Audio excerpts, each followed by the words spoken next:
وقالت اليهود ليست النصارى على شيء وقالت النصارى ليست اليهود على شيء وهم يتلون الكتاب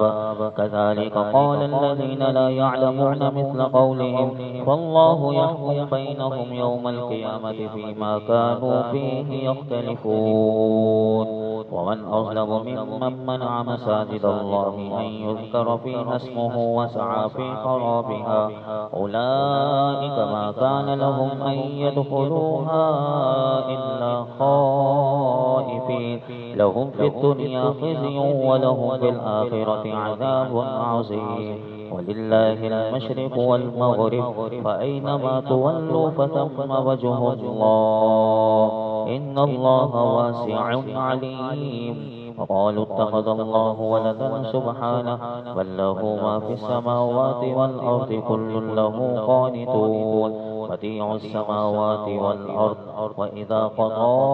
أمرا فإنما يقول له كن فيقول وقال الذين لا يعلمون لولا يكلمنا الله أو تأتينا آية كذلك قال الذين من قبلهم مثل قولهم تشابهت قلوبهم قد بينا الآيات لقوم يوقنون إنا أرسلناك بالحق بشيرا ونذيرا ولا تسأل عن أصحاب الجحيم ولن ترضى عنك اليهود ولا النصارى حتى تتبع ملتهم قل إن هدى الله هو الهدى ولئن اتبعت أهواءهم بعد الذي جاءك من العلم ما لك من الله من ولي ولا نصير الذين آتيناهم الكتاب يتلونه حق تلاوته أولئك يؤمنون به ومن يكفر به فأولئك هم الخاسرون يا بني إسرائيل اذكروا نعمتي التي أنعمت عليكم وأني فضلتكم على العالمين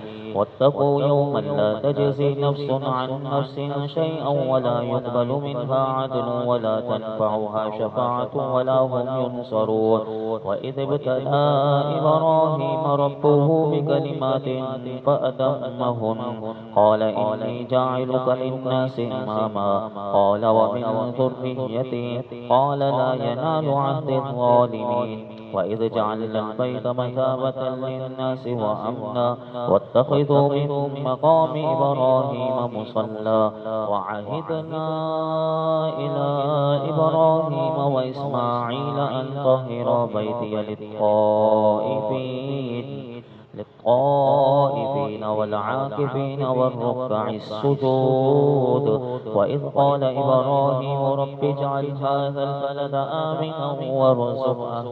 وارزق أهله من الثمرات من آمن منهم بالله واليوم الآخر قال ومن كفر فأمتعه قليلا ثم أضطره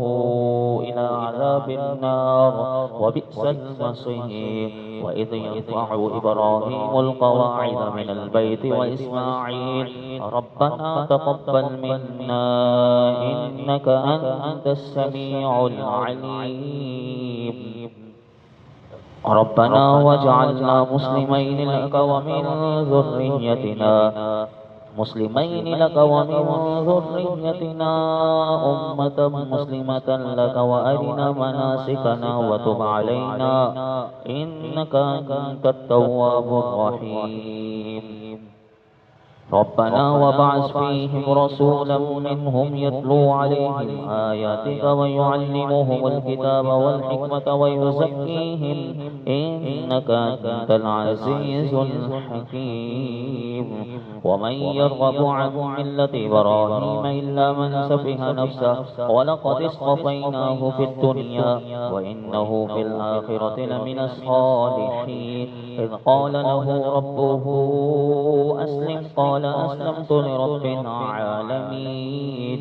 ووصى بها إبراهيم بنيه ويعقوب يا بني إن الله اصطفى لكم الدين فلا تموتن إلا وأنتم مسلمون. أم كنتم شهداء إذ حضر يعقوب الموت إذ قال لبنيه ما تعبدون من بعدي قالوا نعبد إلهك وإله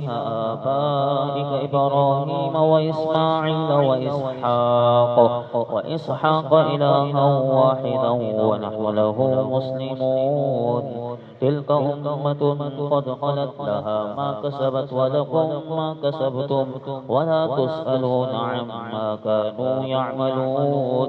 وقالوا كونوا هودا أو نصارى تهتدوا قل بل ملة إبراهيم حنيفا وما كان من المشركين. قولوا آمنا بالله وما أنزل إلينا وما أنزل إلى إبراهيم وإسماعيل وإسحاق ويعقوب والأسباط وما أوتي موسى وعيسى وما أوتي النبيون من ربهم لا نفرق بين أحد منهم ونحن له مسلمون. فإن آمنوا بمثل ما آمنتم به فقد اهتدوا وإن تولوا فإنما هم في شقاق فسيكفيكهم الله وهو السميع العليم. صبغة الله ومن أحسن من الله صبغة ونحن له عابدون. قل أتحاجوننا في الله وهو ربنا وربكم ولنا أعمالنا ولكم أعمالكم ونحن له مخلصون. أم تقولون إن إبراهيم وإسماعيل وإسحاق ويعقوب والأسباط كانوا هودا أو نصارى قل أأنتم أعلم أم الله ومن أظلم ممن كتم شهادة عنده من الله وما الله بغافل عما تعملون. تلك أمة قد خلت لها ما كسبت ولكم ما كسبتم ولا تسألون عما كانوا يعملون.